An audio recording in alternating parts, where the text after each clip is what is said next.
اب وہ کہتا تھا کہ جو متن ہوتا ہے وہ ہوتا ہے خود مختار ہوتا ہے. یہی تصور جو پوسٹ ماڈرن فلاسفی تھی یا پوسٹ ماڈرن ایک ایستھیٹک فلاسفی تھی، وہ یہ تھی کہ جو لکھنے والا ہے وہ اپنی ذات کا اظہار کرتا ہے. کیوں ذات کا اظہار کرتا ہے؟ اس لیے کہ اس کی ذات خود مختار ہے. وہ یعنی روایت کے بغیر، روایت سے منقطع ہوئے بغیر، وہ اس کا سہارا لیے بغیر، وہ اکیلا اس قابل ہے کہ وہ خود یہ روایت سے منقطع ہو کر خود اپنی ذات کا، یعنی اس کی جو ذات تھی وہ انٹیگریٹڈ تھی، یعنی وہ اکیلا بھی تھا لیکن انٹیگریٹڈ ذات تھی. وہ اپنی زبان خود وضع کر سکتا تھا، وہ خود ایک سیلف سفیشینٹ تھا، اس کا کسی پہ انحصار نہیں تھا. وہ اکیلا تنہائی کا بھی سامنا کرتا تھا، اپنے اندر کی ساری تاریکیوں، اپنے اندر کی ساری ظلمتوں کا. مثلا راشد نے جو ایک بڑی مشہور نظم لکھی تھی، اس میں وہ جو کہتے ہیں وہ سارے کا سارا آپ کہہ سکتے ہیں کہ یہ ماڈرنزم کی جو فلاسفی تھی وہ فلاسفی اس میں آ گئی ہے کہ میر ہو، مرزا ہو، میرا جی ہو، کچھ نہیں دیکھتے ہیں محور عشق کی خود مست حقیقت کے سوا، اپنے ہی بیم و رجا، اپنی ہی صورت کے سوا. اب یہ تھا، یہی کچھ تھا جو اس کے ساتھ اس کی جو تنقید تھی، حیاتی تنقید تھی، وہ یہی کہہ رہی تھی کہ جو ادب ہوتا ہے، فن پارا ہوتا ہے، وہ لسانی وسائل سے مل کر بنتا ہے، اس کا آؤٹ سائڈ ورلڈ سے کوئی تعلق نہیں ہوتا. اور لسانی وسائل جو ہوتے ہیں جن میں پیراڈاکس ہے، آئرنی ہے، یہ ٹینشن ہے، ان کے انٹر ایکشن سے آتا ہے اور نقاد کا کام ہے. وہ دیکھیں تو اٹانوی کا تصور فرد کی سطح پر بھی تھا اور ٹیکسٹ کی سطح پر بھی تھا. اب جو لوگ اب بھی وہ خط تنقید لیتے ہوں، جن میں آپ کے ایک بڑے ممتاز ترین ایک نقاد ہیں فاروقی صاحب، وہ اب تک اسی کو لے کے چلتے ہیں. وہ کہتے ہیں کہ جو ادب کی جمالیات ہوتی ہے وہ ساری کی ساری ادب کے اندر ہوتی ہے، اس کا باہر سے کوئی تعلق نہیں ہوتا. اور بھی ان کے پھر ہمنوا بہت کچھ ہیں. اور اسی طرح جو لوگ ایکسٹرا ادب تخلیق کرتے ہیں اور جو انسانی سیلف ہے، میں ہے، اس کو ایک ایسی ایک مطلق، ایک ایبسولیوٹ، ایک ریئلٹی سمجھتے ہیں کہ جیسے فطرت سے انسان کو عطا ہوئی ہے، اور اس کا اس جو لینگویج ہے، جو کنسٹرکٹ ہے، جو کلچرل کنسٹرکٹ ہے، اس سے تعلق نہیں ہے. تو وہ تو ہم کہیں گے کہ وہ اب تک پوسٹ ماڈرن نہ فکر رکھتے ہیں، نہ پوسٹ ماڈرن ایستھیٹک رکھتے ہیں. اب جو ساری شفٹ آئی ہے، جس کو ہم نے کہا کہ وہ جو غیر شعوری اثرات اس وقت ہوں گے جب ہم یہ دیکھیں کہ لکھنے والوں کے ہاں تنقید کی سطح پر جو پڑھنے والے ہیں، یہ فرق کرنا چاہیے کہ جس کو ہم پوسٹ ماڈرنزم کہتے ہیں. ایک طرف وہ کلچرل کنڈیشنز ہے، دوسری طرف ایک پوسٹ ماڈرن فلاسفی ہے جو تنقید میں اپنا اظہار کرتی ہے، تیسری ہے جو پوسٹ ماڈرن ایک ایستھیٹکس ہے. ان تینوں کا یقیناً آپس میں ایک تعلق ہے، اور وہ ایک طرح کی جو ایپسٹیمولوجی ہے اس میں یہ تینوں شریک ہیں. اب جو شفٹ ساری آئی، یہ سمجھا گیا کہ، اور وہ شفٹ ظاہر ہے سوشیئر کے جو نظریات تھے ان کی وجہ سے آئی، پھر ان کو آگے جو باقی لوگ لے کے چلے ان کی وجہ سے آئی، اور وہ پھر اپنی آخری حدوں تک پہنچی جب ڈیریڈا نے اور میشل فوکو جیسے لوگوں نے اس جو سوشیئر کے نظریات تھے، لسانی نظریات ان پہ لکھا، جن میں مرکزی یہ تھا کہ جو لینگویج ہے یہ کلچرل کنسٹرکٹ ہے. تو کلچرل کنسٹرکٹ کا مطلب یہ تھا کہ زبان میں جو کچھ ہے وہ بھی کلچرل کنسٹرکٹ ہے، اور زبان میں سب سے زیادہ میں جو بول رہا ہوں، میں کا جو تصور ہے، ذات کا جو تصور ہے، وہ بھی کلچر کنسٹرکٹ ہے. تو اس سے ایک بہت بڑی ضرب لگی ایک سیلف کی اٹانومی پر. یہ جو سیلف ہے، جس طرح ماڈرن لٹریچر میں سمجھا گیا کہ سیلف اٹانمس ہے، چونکہ اٹانمس ہے لہذا وہ کسی پہ ڈیپینڈ نہیں کرتا، کسی پہ انحصار نہیں کرتا، وہ اکیلا ایک اس کے اندر ایک دیوتائی اور خدائی صلاحیتیں ہیں. اور آپ دیکھیے گا جتنے ہمارے خاص طور پر نظم لکھنے والے تھے ان کے اندر یہ احساس موجود تھا کہ وہ اور وہ اس سے مفروضہ بھی قائم کرتے تھے کہ وہ انہیں اپنی ذات کے اظہار کا حق ہے، چونکہ ذات ایک ان کی خود مختار ذات رکھتے ہیں. اب یہ پوسٹ ماڈرنزم جو اسٹرکچرلزم پوسٹ اسٹرکچرلزم سے چلتا ہوا آیا ہے، وہ یہ کہتا ہے کہ سیلف تو اٹانومی ہوتی نہیں ہے، سیلف تو کنسٹرکٹ ہے، اپنی بنیاد میں ایک لنگوسٹک کنسٹرکٹ ہے، ایک لسانی تشکیل ہے. اب لسانی تشکیل ہے تو اس میں کلچر بھی شامل ہے، اس میں ہسٹری بھی شامل ہے، اور اس میں جو باقی دوسرے عناصر ہیں، نیریٹیوز بھی شامل ہے، وہ ساری چیزیں شامل ہیں. تو پہلے یہ تھا کہ میں نظم لکھتا ہوں. اب میں آپ کو پہلے جو میں نے راشد کی آپ کو نظم سنائی، اب آپ دیکھیے کہ اس کے ایک نئے ہمارے شاعر تھے جو نوجوانی میں فوت ہو گئے، دانیال طریق. اب وہ دیکھیے وہ کیسے اس ایستھیٹکس کو لے آتے ہیں کہ نہیں میں نہیں ہوں، کسی دوسرے نے مجھے میں کہا ہے تو میں ہو گیا ہوں، نہیں میں کوئی بھی نہیں ہوں، مجھے نظم لکھتی ہے، میں نظم لکھتا نہیں ہوں۔ اب یہ شفٹ ہے، پہلے یہ تھا کہ میں نظم لکھتا ہوں، یہ ماڈرنزم تھا، اب یہ کہ نظم مجھے لکھتی ہے یہ پوسٹ ماڈرنزم ہے۔ اب یہ تو تھا شاعری میں، اگر یہ شفٹ آئی ہے تو پھر ہم کہہ سکتے ہیں کہ ان سب کے ہاں شعوری یا غیر شعوری طور پر جو اثرات آئے ہیں تو اس کو ہم کہیں گے پوسٹ ماڈرنزم۔ اب اس میں ایک اہم نقطہ یہ ہے کہ جب یہ کہتا ہے کہ نظم مجھے لکھتی ہے، اس کا مطلب یہ ہے کہ جو لکھنے والا ہے وہ اس بات کا شعور رکھتا ہے، اس بات کی آگہی رکھتا ہے کہ وہ نظم نہیں لکھتا۔ یہی چیز آپ دیکھیے کہ فکشن میں ظاہر ہوتی ہے، جو اس کو ہم پوسٹ ماڈرن فکشن کہتے ہیں، اور اس کو اصطلاح میں کہتے ہیں میٹا فکشن۔ ماڈرنزم میں یہ میٹا فکشن نہیں تھا۔ میٹا فکشن کیا ہے کہ جو فکشن لکھنے والا ہے وہ یہ محسوس کرتا ہے پوری طرح اور اس کو اپنے فکشن، تو فکشن لکھنے والا یہ کہتا ہے کہ میں فکشن لکھ رہا ہوں، میں جو کچھ لکھ رہا ہوں یہ فکشن ہے، اور جو کریکٹرز ہیں یہ فکشن کے بنائے ہوئے کریکٹرز ہیں، اور میرے فکشن میں جو ریئلٹی ظاہر ہوئی ہے اس ریئلٹی کی حد وہی ہے جہاں تک میرے جو نریٹرز ہیں، جو اس میں راوی ہیں یا اس میں جو اس کے جو بیان کنندہ ہیں، وہ ریئلٹی ان کرداروں کی، ان بیان کنندوں کی بنائی ہوئی ریئلٹی ہے۔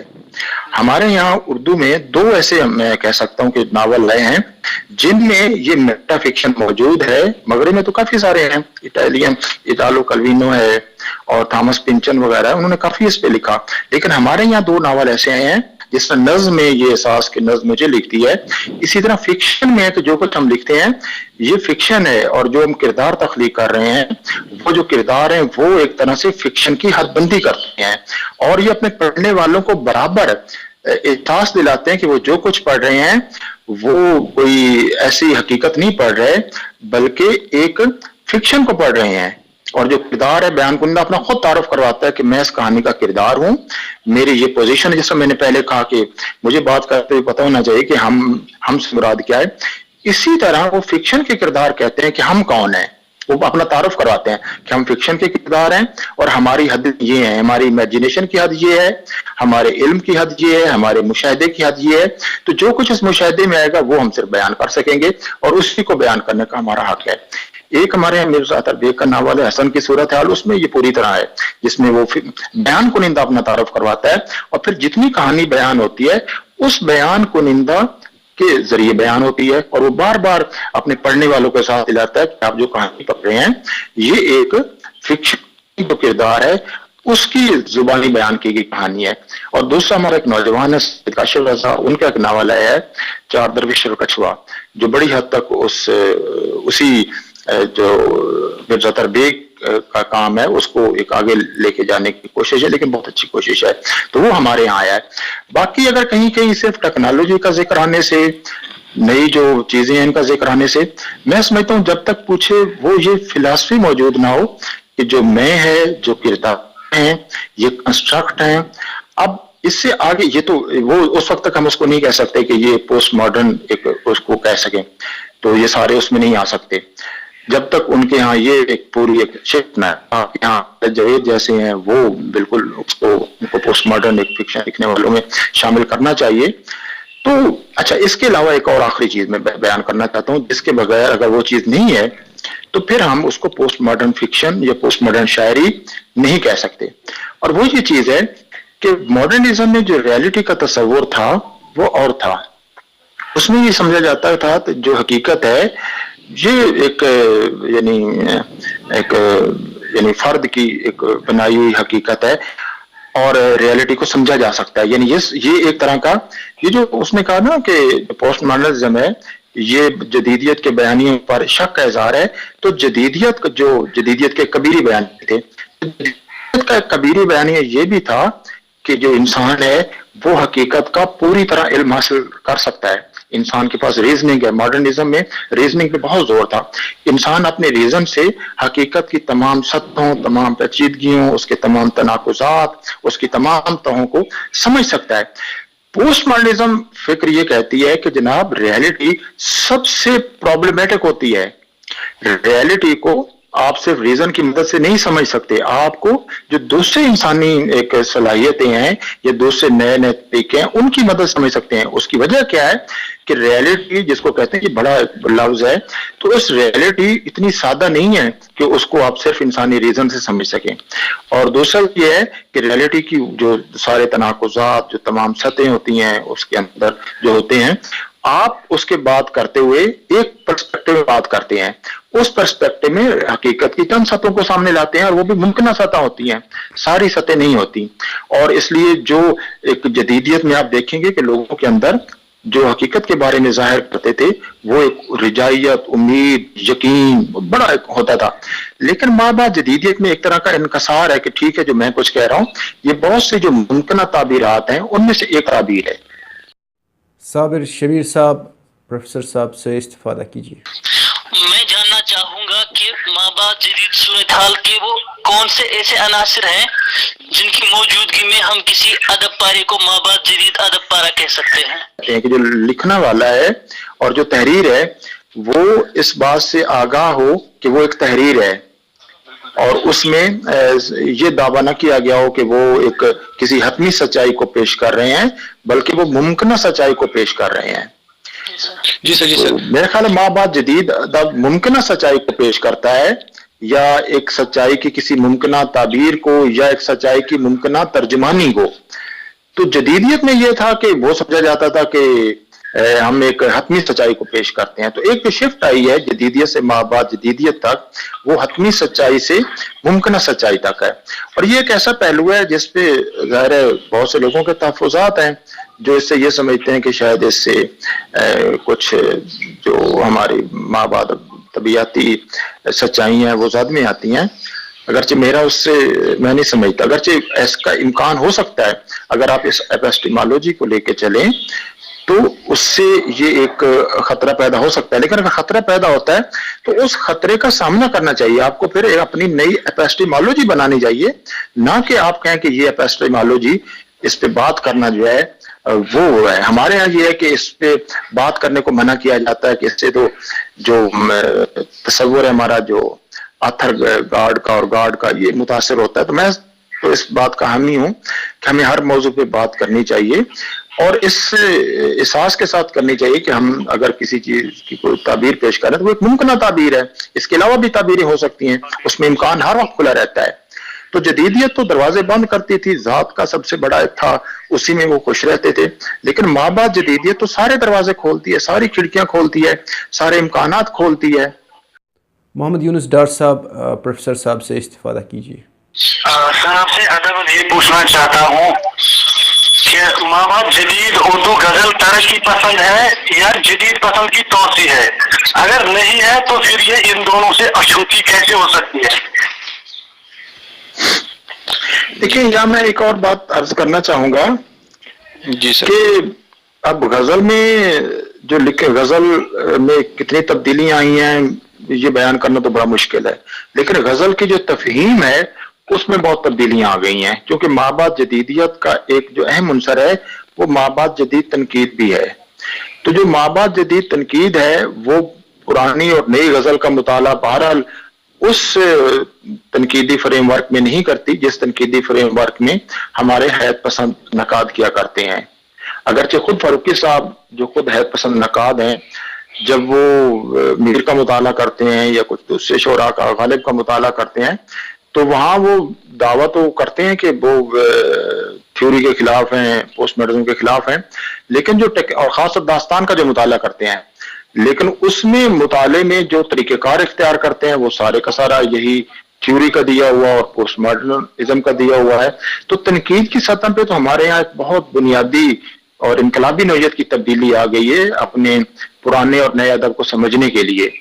لیکن غزل میں تخلیقی سطح پر کتنی ماں باپ جدیدیت آئی ہے میں اس کے بارے میں یعنی کہنے سے قاصر ہوں, کیونکہ ہمارے یہاں جو غزل میں 2-3 رویے چل رہے ہیں اور پھر اس میں کلیشے اتنے زیادہ ہیں, چند ایک علامتیں ہیں, انہیں کو ہمارے جو زیادہ تر شعراء ہیں پیش کرتے ہیں. ایک وہ سلسلہ ہے, میرا خیال 3-4 کیٹیگریز بنا لیں. نظم پہ میں سمجھتا ہوں نظم میں زیادہ امکانات ہیں اور نظم میں یہ چیزیں زیادہ ہی ہیں. ڈاکٹر الطاف انجم صاحب, اپنے خیالات سے ہمارے ناظرین کو نوازیں. غزل کے حوالے سے ہم یا اس کو جو آبادی تناظر میں سمجھنے کے حوالے سے جو ہم اس میں کوئی دائرہ کھینچ کر لائیں تو اس میں یہ ہے کہ غزل کا چونکہ موضوع ہی بہت وسیع ہے دوسرے اصناف کی طرح، لیکن اب یہ ہے کہ جس طرح یونس صاحب نے سوال کیا کہ جو آج کی غزل ہے یا یہ جدیدیت کی توسیع ہے یا ترقی پسندی کے خلاف ہے یا ترقی پسندی کی توسیع ہے. بنیادی طور پر معاملہ نہ جدیدیت کے خلاف ہے نہ ترقی پسند کے خلاف ہے. آج جو صورتحال ہے، جو تخلیقی صورتحال ہے، ہمارے جو تخلیقات ہیں، چاہے وہ غزل و شعرا ہیں، نظم نگار ہیں، فکشن نگار ہیں، تو ان کے سامنے جو ثقافتی صورتحال ہے وہ ہر ایک کے سامنے یکساں ہے. لیکن اب یہ دیکھنا ہے کہ کون کی اپنی فہم و فراست کے مطابق، اپنے تجربات یا مشاہدات کے مطابق کس طرح ان کو انگیز کر کے اپنی تخلیقات میں پیش کر سکتا ہے. جو دیکھیے، ایک تو اس میں یہ کہنا چاہوں گا کہ جو صابر صاحب کا سوال تھا کہ یونس صاحب کا، سوری، کہ جو معاصر غزل ہے ظاہر ہے یہ جدید غزل بھی نہیں ہے اور وہ اس طرح ترقی پسند غزل بھی نہیں ہے، تو ظاہر ہے اس سے تو وہ مختلف ہے بالکل. میرا جو اشارہ تھا یہ تھا کہ ہمارے یہاں جو غزل اس وقت کم از کم پاکستان میں ہے وہ بہت زیادہ چند ایک لفظیات ہیں اور ان لفظیات کے تعلقات ہیں ان میں بہت گھری ہوئی ہے. دریا، صحرا، چراغ، رات، 5-7 چیزیں ہیں، خواب. میرا اشارہ یہ تھا کہ نظم ہماری جو ہے وہ اس سے کہیں آگے جا رہی ہے تخلیقی سطح پر، لیکن غزل چند ایک اس گری ہوئی ہے اور اس میں تھوڑی سی زبان کے ذریعے وہ تازگی. ہاں، یہ کہہ سکتے ہیں کہ جہاں کوئی شاعر زبان کا ایک خاص طرح استعمال کر کے ایک نئی تازگی پیدا کرتا ہے، اس کو ہم کہہ سکتے ہیں کہ یہ ایک پوسٹ ماڈرن ایک اس کا رویہ ہو سکتا ہے. کیونکہ پوسٹ ماڈرنزم تو یہ کہتی ہے کہ جو ریئلٹی ہے وہ وہی ہے جس سے ہم زبان کے ذریعے آگاہ ہوتے ہیں. اگر زبان کو درمیان سے، جیسے ویٹگنسٹائن نے یہ کہا تھا کہ میرے علم کی حد وہیں تک ہے جہاں تک میری زبان کی حد ہے، تو زبان کی اگر آپ حد وسیع کرتے ہیں تو آپ اپنے تجربے اور اپنے علم کی حد بھی وسیع کرتے ہیں، تو وہاں کہیں کہیں یہ پوسٹ ماڈرن رویہ بالکل نظر آتا ہے. لیکن ایک بات ہم بالکل ایک وثوق سے کہہ سکتے ہیں کہ وہ جو 60 کی دہائی میں جدیدیت اور پھر اسی زمانے میں ترقی پسندی وہ نہیں ہے، اور نہ اب وہ جھگڑے موجود ہیں ان دونوں کے، یہ ہم کہہ سکتے ہیں. جی سر، کا جو تخلیقی منظرنامہ ہے اس میں ایک طرح سے موضوعات کی سطح پر بھی کثرت ہے. تو جس نے جو ہے مطلب ہمارے یہاں جو مطلب لکھنے والے ہیں ان کو ایک طرح سے آزادی دی ہے کہ وہ کسی بھی موضوع کو غزل کے ذریعے سے پیش کر سکتے ہیں. اور یہی وجہ ہے کہ اس تکثیری مزاج کی وجہ سے ہی ہم غزل کو کسی مخصوص دائرے میں قید نہیں کر سکتے ہیں کہ اس میں مطلب اظہار ذات ہے یا اظہار کائنات ہے یا سماج کی جو بے ترتیبی ہے یا سماج کی جو مختلف خدشات ہیں خطرات ہیں ان کو ہم غزل میں پیش کریں. لیکن یہ ہے کہ ہر کوئی غزل کو شاید آج کی مابعدی ثقافتی صورتحال کو انگیز کرتے ہوئے آگے بڑھ رہا ہے. اس کے یہاں اس طرح کے رویے کہیں نہ کہیں موجود ہیں، چاہے وہ ذہنی سطح پر ہوں چاہے وہ اظہار کی صاف سطح پر ہوں، تو ایسے عناصر موجود ہیں. جی. اچھا، ایک بات الطاف صاحب میں اس موقع سے فائدہ اٹھاتے ہوئے ضرور ایک کہنا چاہتا ہوں، وہ کیونکہ پوسٹ ماڈرنزم بہت ایک پھیلا ہوا موضوع ہے، ہم ایک نشست میں اس پہ صرف چند پہلو پہ بات کر سکتے ہیں، لیکن ایک پہلو جو تھا وہ بالکل رہ رہا ہے، میں اس پہ ضرور اپنے چند معروضات پیش کروں. یہ کہ جو پوسٹ ماڈرنزم ہے چونکہ اس میں زبان کا بڑا بنیادی کردار ہے اور یہ سمجھا جاتا ہے کہ جو حقیقت ہے، ہمارا جو علم ہے، ہمارے جو تجربات ہیں وہ سارے کے سارے زبان میں آتے ہیں. اگر زبان سے باہر، یعنی یہ فلسفہ یقین رکھتا ہے کہ کچھ نہیں ہے، جس طرح وہ ڈریڈا نے کہا تھا کہ ٹیکسٹ سے باہر کچھ نہیں ہے، تو ٹیکسٹ ایک لنگوسٹکس ہی ہے، لیکن اس ٹیکسٹ کے اندر بہت کچھ ہے. اور اس ٹیکسٹ کے اندر آپ دیکھیے کہ بہت سارے نیریٹیوز، بہت ساری آئیڈیالوجیز اور بہت ساری جنگیں ہیں. یعنی ہم یہ اب کہہ سکتے ہیں کہ پوسٹ ماڈرن میں جو ساری جنگیں ہیں وہ زبان کے اندر اور زبان کے ذریعے لڑی جا رہی ہیں، اور اس زبان ان کا ایک طرح کا ایک کارزار بنی ہوئی ہے ان تمام جنگوں کا. اچھا، اب زبان کا جو ہوتا ہے نیریٹو اس میں تشکیل بھی پاتے ہیں اور اسی کے ذریعے وہ ظاہر بھی ہوتے ہیں. تو اس میں آپ دیکھیے کہ پوسٹ ماڈرنزم میں جو دو چیزیں ہیں وہ خاص طور پر نمایاں ہو کے سامنے آئی ہیں، ایک فیمنزم ہے اور ایک پوسٹ کولونیلزم ہے. یہ اگر یہ پوسٹ ماڈرنزم نہ ہوتا تو یہ دونوں ان کا آنا مشکل تھا. اگرچہ فیمنزم والے اس کا انکار کرتے ہیں کہ ہمارا پوسٹ ماڈرنزم سے یا تھیوری سے تعلق نہیں ہے, لیکن حقیقت یہ ہے کہ وہ جس طرح جو پرانے ٹیکسٹ ہیں اور نئے ٹیکسٹ ہیں ان کا مطالعہ کرتے ہیں, اس میں یہ دیکھتے ہیں کہ زبان کے ذریعے ہی زبان کنٹرول, وہ سمجھیں زبان انسانی ذہنوں کو کنٹرول کرنے کا سب سے بڑا ذریعہ ہے. لہذا جب تک آپ زبان کا تجزیہ نہیں کرتے, زبان میں ان سٹیریوٹائپس کو ان کا تجزیہ نہیں کرتے, جو سٹیریوٹائپ یا لیبلز وہ ہو جاتے ہیں. تو مثلا آپ دیکھیں نا, کسی آدمی پہ کوئی آپ لیبل لگا دیں, کسی بھی ملک میں غدار کا لیبل لگا دیں, اس کے بعد آپ دیکھیے کہ اس کے ساتھ کیا سلوک ہوتا ہے. یہ دنیا کے سارے ملکوں میں, صرف ایک ملک کی بات نہیں ہے. کوئی بھی لیبل لگا دیں, یا کسی قوم کے بارے میں اسٹیریوٹائپ بنا دیں, مسلمانوں کے بارے میں یہ اسٹیریوٹائپ کی شدت پسند ہوتے ہیں, یہ اسٹیریوٹائپ ہوتے ہیں. تو پوسٹ ماڈرنزم یہ دکھاتی ہے کہ جو انالیسز ہے, وہ زبان میں جو اسٹیریوٹائپس آتے ہیں, یہ ایک طرح سے طاقت کی ایک جنگ ہوتی ہیں. اسٹیریوٹائپ وہ بتاتے ہیں جو طاقت, جو بالادستی حاصل کرنا چاہتا ہے. یہ اس سے پہلے کچھ ناولوں میں بھی ہے, 1984 میں بھی آپ یہ دیکھ سکتے ہیں, یا بریو نیو ورلڈ میں اس میں بھی تھا. تو اس میں یہ جو فیمنزم ہے, یہ سارے کا سارا جو سماج میں جو ایک پیٹریارکی تھی, جو ایک فطری طاقت تھی, اس کا تجزیہ ہے. اور جو پوسٹ کولونیلزم ہے وہ بھی بالکل اسی طرح ہے کہ اس میں جو کولونائزر تھا اس کو جو طاقت حاصل تھی اس کا تجزیہ ہے. اور وہ طاقت جو اپنا اظہار کرتی ہے وہ زبان کے ذریعے قائم کرتی ہے, نہ صرف زبان کی ہائرارکیز قائم کر ایک زبان کو بڑا کر دینا.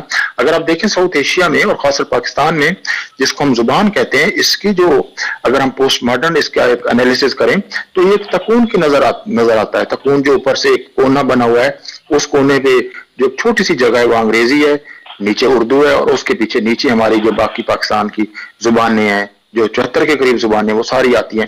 لیکن سب سے جو بالادستی ہے, جس کے پاس سب سے تھوڑی سپیس ہے, وہ زیادہ طاقتور ہے. جو اس کے نیچے ہے اس کو کم طاقت ہے, اور جو اس سے نیچے ہے وہ بالکل مارجنلائزڈ ہے.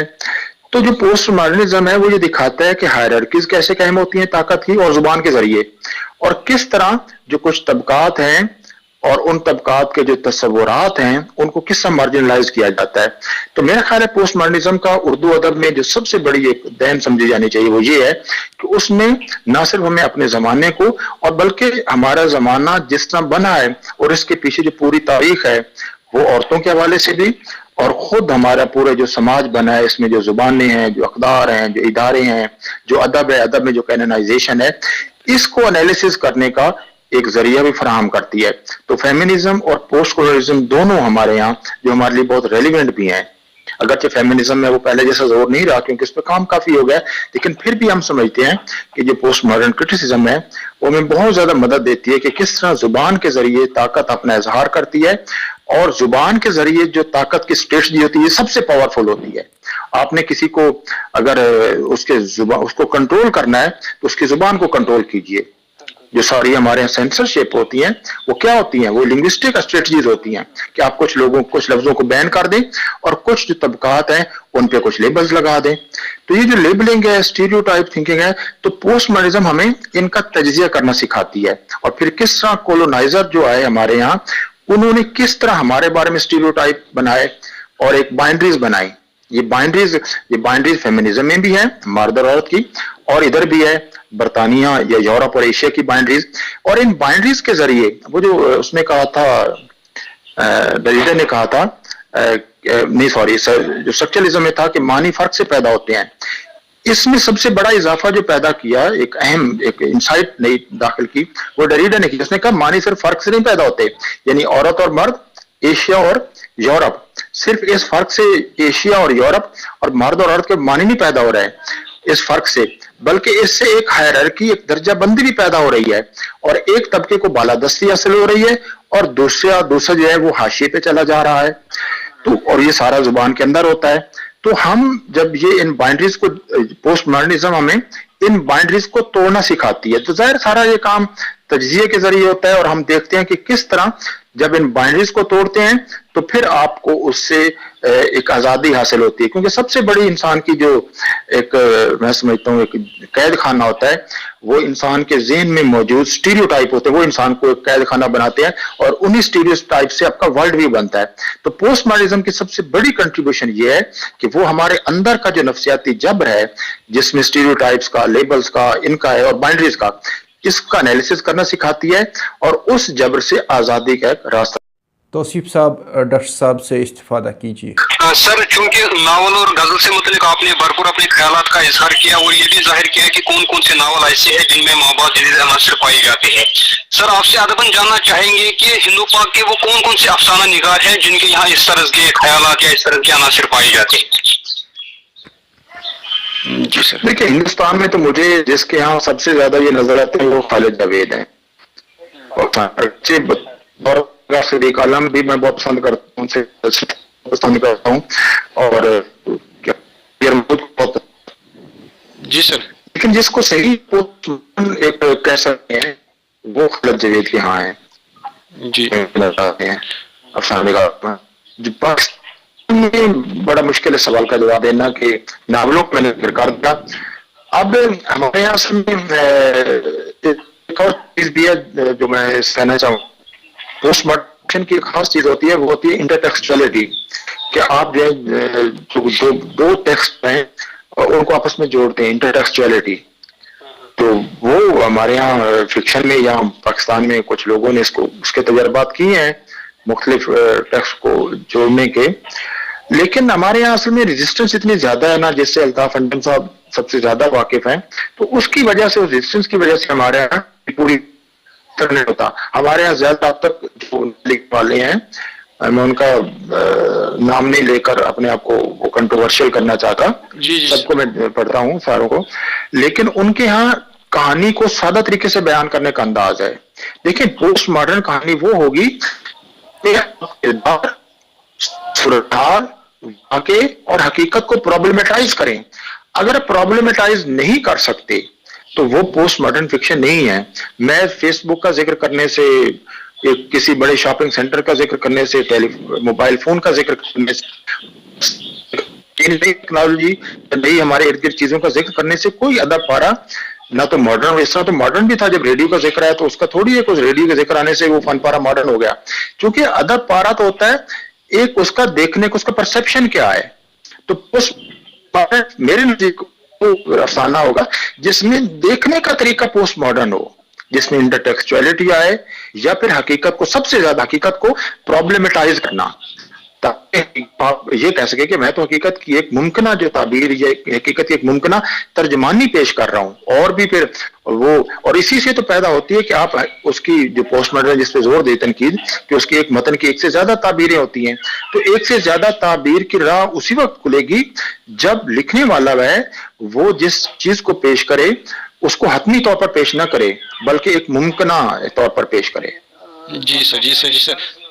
اس سلسلے میں عرض کرنا چاہوں گا کہ آپ نے خالد جاوید صاحب کا نام بتایا, اس کے علاوہ مجھے لگتا ہے کہ یہاں پر خاص کر ہندوستان میں ذکیہ مشہدی افسانے لکھتی ہیں, یا ابھی جن کی بالکل ان کا ہو گیا, کہانی کا جو ٹریٹمنٹ ہے وہ بالکل غیر روایتی طریقے کا ہے, اور ایک تو کہانی کا ٹریٹمنٹ مختلف ہے, دوسری بات اس کے یہاں یہ ہے کہ موضوعات کو جس طرح وہ پیش کرتے ہیں وہ بالکل غیر روایتی ہے, اور جس کو کے زمرے میں لا سکتے ہیں. اچھا, دوسری بات جو کہانی کو کتاب بھی ہے, ہمیں صرف ان لوگوں کو خاص طور پر آئیڈینٹیفائی کرنا چاہیے ماڈرنزم سے آگے آئے ہیں, جنہوں نے ماڈرنزم کی حدود تھی, میں خرابی نہیں لفظ استعمال, حدود کیا, جنہوں نے ماڈرنزم کی لمیٹیشن جو تھی, جو ان کو محدود کی ہوئی تھی, ان کو سمجھا اور پھر ان کو توڑا, اور پھر آگے جو پوسٹ ماڈرنزم کی امکانات کی دنیا تھی اس میں آئے. ہمیں ان لوگوں کو آئیڈینٹیفائی کر کے خاص طور پر یعنی ان کا آنا چاہیے, اور تاکہ وہ مطلب اگر دوسرے کو لکھنا چاہیں تو وہ لکھیں. سب کو اگر ہم کہیں گے تو یہ ان کے ساتھ بھی بات نہیں ہوگا, اور خود جو پوسٹ ماڈرنزم ہے اس کے ساتھ نہیں ہوگا. جی سر, جی سر. بہت سے لوگ ہیں جو ابھی بالکل سادہ طریقے سے کہانی لکھتے ہیں, اور ان میں کیا ہے کہ جو کہانی ہوتی ہے حقیقت کو بیان ہی پیش کرتی ہے. تو اگر کوئی اس خیال کے تحت لکھتا ہے تو وہ اس کو ہم کبھی بھی نہیں کہیں گے کہ وہ پوسٹ ماڈرن لکھنے والا ہے. پوسٹ ماڈرن لکھنے والا اور لینگویج کے ذریعے جو حقیقت تشکیل پاتی ہے اس کا احساس رکھتا ہو, اور یہ بھی رکھتا ہو کہ جو لینگویج ہوتی ہے اس کی لمیٹیشنز ہوتی ہیں, لیکن وہ لمیٹیشنز ایک آدمی خود لکھنے والا دعویٰ نہیں کر سکتا کہ میں زبان کی تمام لمیٹیشن سے واقف ہوں. اس لیے تو اس کے یہاں ایک طرح کا صرف ایک امکانی رویہ ہوتا ہے. ہمیں ان لوگوں کو خاص طور پر سامنے لانا چاہیے, اور ہر ایک پہ یہ لگانے کی بجائے کہ وہ سارے پوسٹ ماڈرن ہیں. تو میری ایک رائے ہے, اس سے اختلاف کیا جا سکتا ہے. ڈاکٹر الطاف انجم صاحب, آپ کے فائنل ریمارکس ہم لینا چاہتے ہیں.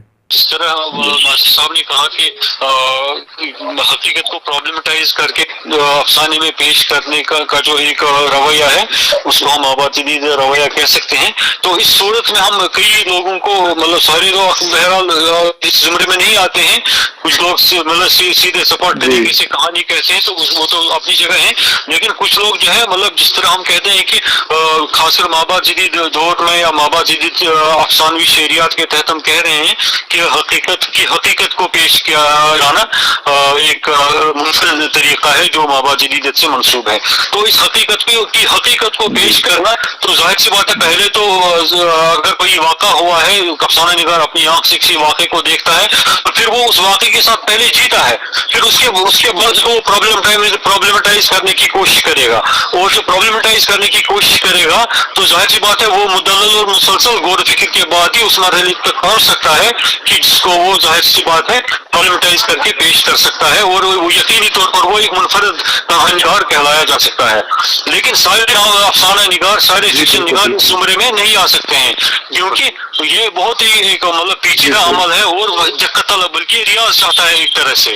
تو اسی لیے ہم کہہ سکتے ہیں کہ ہر کوئی آج کل جو فکشن نگار ہیں خاص کر افسانے کے حوالے سے, تو کچھ لوگ ہیں جو اس زمرے میں آتے ہیں, لیکن ہر ایک کو اس طرح کام نہیں کہہ سکتے ہیں. ناصر صاحب کی بات بالکل صحیح ہے. پروفیسر ناصر عباس نیر صاحب, آپ کے فائنل ریمارکس ہم لینا. میں بس اس خوشی کا اظہار کرتا ہوں جی سب سے, اور خاص صاحب سے اور آپ سے بات کر کے اور باقی دوستوں سے بات کر کے بہت زیادہ خوشی ہوئی. اور جو گفتگو میں آخری میری بات یہ ہے کہ جو گفتگو میں کھل کر یہاں پاکستان میں یہ الطاف سے واقف ہے, ہمارے یہاں دو ایک لوگ ہیں, میں ہوں, قاسم یعقوب ہے, یہ دو آدمی ہیں جو آپس میں بات کر لیتے ہیں. باقی تو وہ سمجھتے ہیں کہ یہ سب چیزیں بیکار کی ہیں, ان پہ نہیں کرنے. تو مجھے بہت خوشی ہوئی کہ عرصے بعد میں نے اس موضوع پر لکھتا میں رہتا ہوں مسلسل, لیکن وہ اس طرح بات چیت کا موقع بہت کم ملتا ہے. ان موضوعات پر, باقی موضوعات پہ بہت ملتا ہے. تو اس لیے مجھے بہت خوشی ہوئی کہ میں نے آپ سے اس موضوع پہ بات کی, اور میں نے استفادہ بھی کیا آپ لوگوں کی گفتگو سے. تو آپ سب کا بہت شکریہ. بے حد خوبصورت بحث رہی. ہم ڈاکٹر ناصر عباس نیر صاحب کے ممنون و مشکور ہیں. آپ نے اپنا قیمتی وقت ہماری چینل کو بھی دیا اور ہماری وادی کو بھی دیا. ہم ڈاکٹر الطاف انجم صاحب کی بھی ممنون و مشکور ہے. آپ نے بھی اپنی مصروفیات کے باوجود چند لمحات ہمارے چینل کو نوازے. ہم تینوں اینکر صاحبان کے بھی مشکور و ممنون ہیں. انشاءاللہ پھر کسی دن, پھر کسی موضوع پہ, پھر ایک مدلل بحث ہوگی. تب تک کے لیے خدا حافظ.